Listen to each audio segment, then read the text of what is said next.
कांग्रेस नेता राहुल गांधी ने आज मध्य प्रदेश में संगठन सृजन अभियान की शुरुआत कर दी।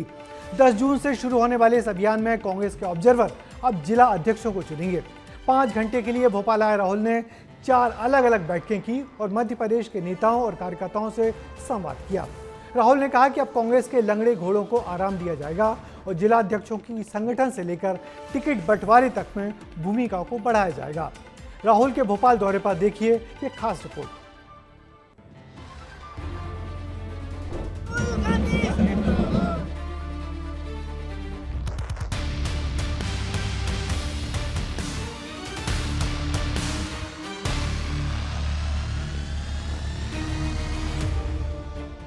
कांग्रेस के सबसे बड़े युवा नेता, लोकसभा में नेता प्रतिपक्ष राहुल गांधी मध्य प्रदेश की राजधानी भोपाल आए।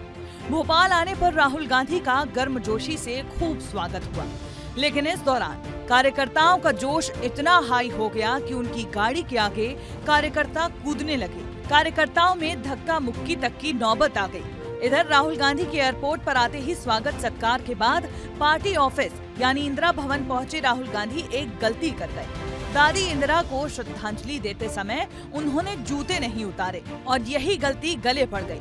प्रदेश अध्यक्ष जीतू पटवारी सजग थे, उन्होंने जूते उतारे। ऐसे में सीएम डॉक्टर मोहन यादव ने राहुल गांधी को लगे हाथ संस्कार का पाठ भी पढ़ा दिया। दादी जी के लिए उनने पुष्पांजलि करी और जूते नहीं खोले, मेरे को थोड़ा जचा नहीं है, थोड़ा हमारे संस्कार के विरुद्ध है, उनको इस सब से ध्यान रखना चाहिए। मैं अपनी ओर से अपनी इस खास करके इस संस्कृति के ऊपर हमारे यहाँ थोड़ा संवेदनशीलता रहती है।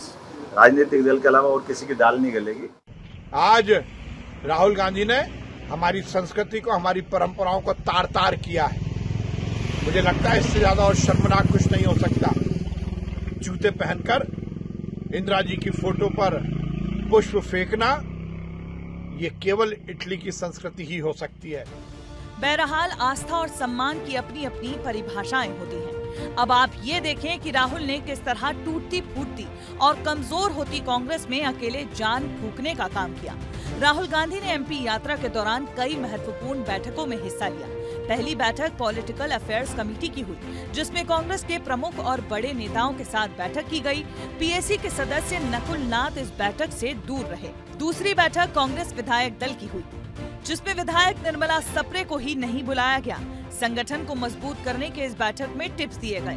तीसरी बैठक ऑब्जर्वर्स के साथ हुई, जिसमें 226 ऑब्जर्वर्स के साथ मंथन किया गया। और चौथी बैठक रविंद्र भवन में हुई, जिसमें कार्यकर्ताओं से संवाद किया गया।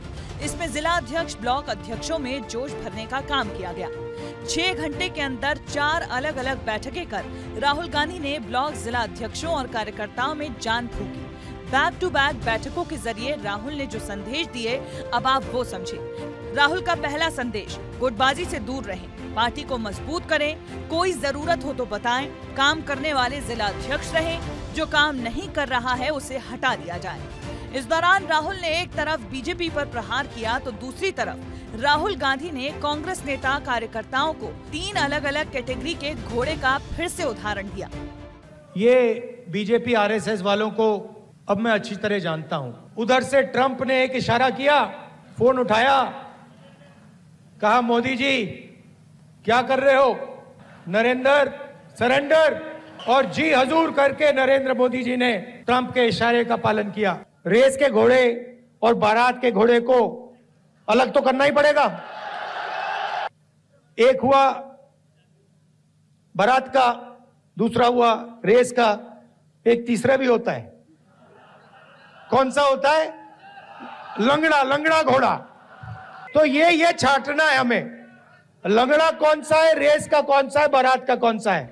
एमपी दौरे के वक्त एक बात जो गौर करने वाली थी, वो थी राहुल का घोड़े वाला बयान। राहुल गांधी कांग्रेस की जिस भी सभा में जा रहे हैं, वहां 3 तरह के घोड़े का ही उदाहरण दे रहे हैं। ऐसे में सवाल यही उठता है कि आखिर बारात के घोड़ों को रेस में कौन दौड़ा रहा है। ब्यूरो रिपोर्ट, विस्तार न्यूज।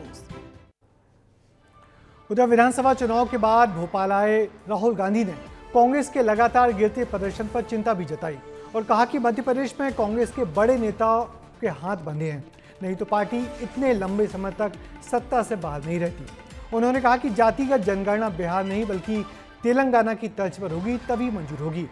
वैसे राहुल का ये दौरा मध्य प्रदेश कांग्रेस के नेताओं में जोश भर गया और प्रदेश कांग्रेस अध्यक्ष जीतू पटवारी को नई ताकत भी दे गया।